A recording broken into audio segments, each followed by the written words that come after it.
একজন ফুটবলারের সবচেয়ে গভীরতম স্বপ্ন কি জিজ্ঞেস করলে সবাই বলবে বিশ্বকাপ জয়ই তার সবচেয়ে বড় স্বপ্ন। কিন্তু আপনি যদি একই প্রশ্ন ব্রাজিলের রাইট উইঙ্গার অ্যান্টোনিকে করেন, যিনি জন্ম নিয়েছিলেন সাও পাউলোর এক বস্তিতে, তিনি উত্তর দিবেন বিশ্বকাপ নয়, চ্যাম্পিয়ন ট্রফি নয়, ব্যালন ডিওর কিছুই নয়, স্বপ্ন ওই বস্তির জীবন থেকে বাবা মাকে মুক্ত করা। অ্যান্টনি বলেছিলেন, আমার জন্মই হয়েছে জাহান নামে। আমি মোটেও বাড়িয়ে বলছি না, কিন্তু সাও পাউলোর যে বস্তিতে আমার জন্ম তার নাম ইনফেরিনহো, যার বাংলা অর্থ ছোট্ট জাহান নাম। এলাকাটা ভীষণ কুখ্যাত ছিল মাদক ব্যবসার কারণে।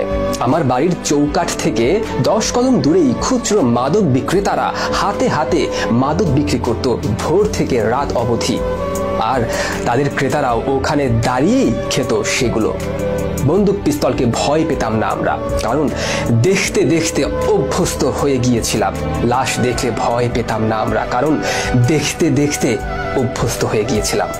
আমার বয়স যখন 8, তখন স্কুলে যাওয়ার পথে দেখলাম একজন আমাদের গলিতে মরে পড়ে আছে। স্কুল তো যেতে হবে নাকি? আমি চোখ বন্ধ করে লাশটা ডিঙিয়ে স্কুলে গেলাম।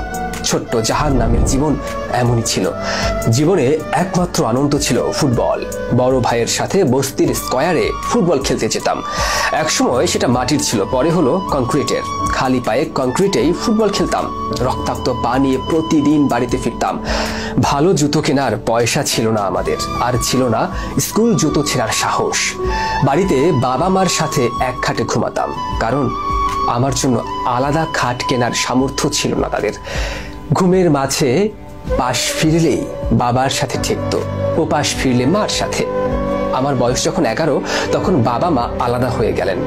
খুব কঠিন সময় তখন।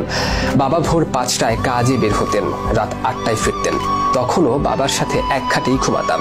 14 বছর বয়সে সাও পাওলো দলে ডাক পেলাম। কোচ বলতেন, দেখো সবাই, খেলার দিন সবাইকে জয়ের জন্য ক্ষুধার্ত থাকতে হবে। আমি মনে মনে বলতাম, কোচ আমি আসলেই ক্ষুধার্ত, দুপুরে খাওয়া জুটিনি আমার।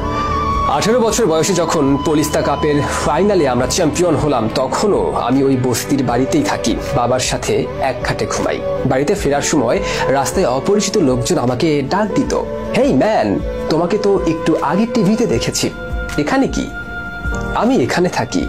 তারা বিশ্বাস করতো না, হেসেই উড়িয়ে দিত। একবার একজন প্লেয়ার একটা লাল রেঞ্জ রোভার নিয়ে মাঠে এলো। আমি মাকে বললাম, এই গাড়িটা আমি কিনবো এক সময়। মা বিশ্বাস করলেন না, সেই উড়িয়ে দিলেন। এর 1 বছরের মাথাতেই আমি আয়াক্সের হয়ে চ্যাম্পিয়ন্স লিগ খেললাম। নিজের বাড়ি হলো, নিজের খাট, সেই লাল রেঞ্জ রোভার গাড়িটাও কিনে ফেললাম। মাকে দেখালাম, কি বলেছিলাম না? মা এবার হাসলেন না, কাঁদলেন, খুশির কান্না। আমাদের ইন্টারনেটে পয়সা ছিল না। পাশের বাসার তুমিওলো কাকুর ওয়াইফাই ব্যবহার করে ইউটিউবে রোনালদিনহো, ক্রিস্টিয়ানো, নেইমারদের ভিডিও দেখতাম বারবার। এরা আমার কাছে ছিল ঈশ্বরের মতো, ধরা ছোঁয়ার বাইরে। বস্তির জীবন থেকে আমি 3 বছরের মাথাতেই এখন ম্যানচেস্টারে থিয়েটার অফ ড্রিমসে ক্রিস্টিয়ানোর সাথে খেলছি। ব্রাজিলের ড্রেসিং রুম শেয়ার করছি নেইমারের সাথে। অসম্ভব ব্যাপার, তাই না? কিন্তু আমি তো বাস্তব করতে পেরেছি। মিডিয়ার লোকেরা আমাকে জিজ্ঞাসা করে আমার স্বপ্নের ব্যাপারে। আমি কি চাই? চ্যাম্পিয়ন্স লিগ, ব্যালন ডিওর, বিশ্বকাপ? না, এগুলো লক্ষ্য, স্বপ্ন নয়। আমার স্বপ্ন ছিল আমার মা বাবাকে বস্তি থেকে বের করে আনা। সেজন্য জান দিতেও প্রস্তুত ছিলাম আমি। সে স্বপ্ন আমি পূরণ করে ফেলেছি।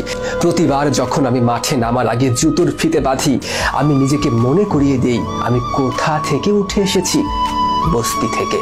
হ্যাঁ, আমি বস্তির ছেলে, আর আমার হাতের সিংহের ট্যাটুটা সেই সব ছেলেদের জন্য যারা সেই জাহান্নাম থেকে বেরোনোর চেষ্টা করছে।